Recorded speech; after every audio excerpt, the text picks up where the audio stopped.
दोस्तों, कई लोग मानते हैं कि आतंकवाद की जड़ अशिक्षा और बेरोजगारी में है, लेकिन अब समय आ गया है इस सोच को परखने का। क्योंकि हाल ही में जो घटनाएं हुई हैं 5 राज्यों में, जम्मू कश्मीर, पंजाब, दिल्ली, गुजरात और यूपी की, इन घटनाओं ने दिखा दिया है कि अब आतंकी निरक्षर नहीं, अनपढ़ नहीं, बल्कि उच्च शिक्षित हैं। डॉक्टर, अभियंता यानी कि इंजीनियर्स, विज्ञान के छात्र, जिनसे उम्मीद थी कि वे मानवता की रक्षा करेंगे, वही मानवता के शत्रु बन बैठे। पुस्तकों ने उन्हें ज्ञान तो दिया, पर दोस्तों चरित्र नहीं दिया। असली समस्या शिक्षा की कमी नहीं है, बल्कि संस्कार और सही सोच की कमी है। डिग्री तो कागज पर लिखी जाती है, लेकिन इंसानियत, मानवता हृदय पर अंकित होती है। दोस्तों, यदि मन में द्वेष और बुद्धि में विध्वंस का भाव हो, तो संसार की सबसे बड़ी उपाधि भी उस विष को, उस जहर को नहीं रोक सकती।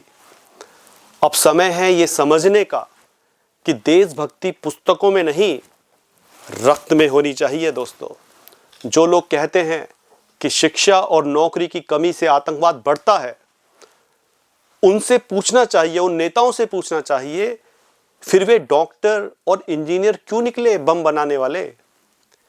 यदि पढ़ाई लिखाई ही मानवता की गारंटी होती, तो इतने आतंकी उपाधियां लेकर क्यों घूम रहे होते? पुस्तकों ने ज्ञान दिया, पर सोच नहीं बदली। डिग्री मिल गई, लेकिन अंतरात्मा उनकी मरी हुई थी। समस्या बेरोजगारी की नहीं, नियत और दृष्टिकोण की है। दोस्तों, जो अपने मजहब के नाम पर निर्दोषों की हत्या करता है, वो कभी शिक्षित नहीं हो सकता। क्योंकि शिक्षा का अर्थ केवल पुस्तकों का अध्ययन नहीं, बल्कि मानव बनना है। दोस्तों, जब डॉक्टर और अभियंता जैसे, डॉक्टर अभियंता यानी कि जो इंजीनियर्स हैं, ऐसे प्रोफेशनल हिंसा का मार्ग चुनते हैं, तो प्रश्न उठता है कि असली बीमारी समाज में है या सोच में है?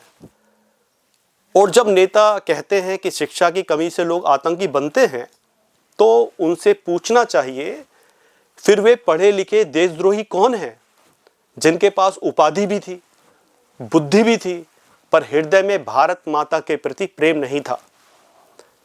क्योंकि असली कमी शिक्षा की नहीं, नियत और संस्कार की होती है। पुस्तकें मनुष्य को विद्वान बना सकती हैं, पर देशभक्त नहीं बना सकती। देशभक्त बनने को चाहिए रक्त में श्रद्धा और हृदय में भारत माता का सम्मान।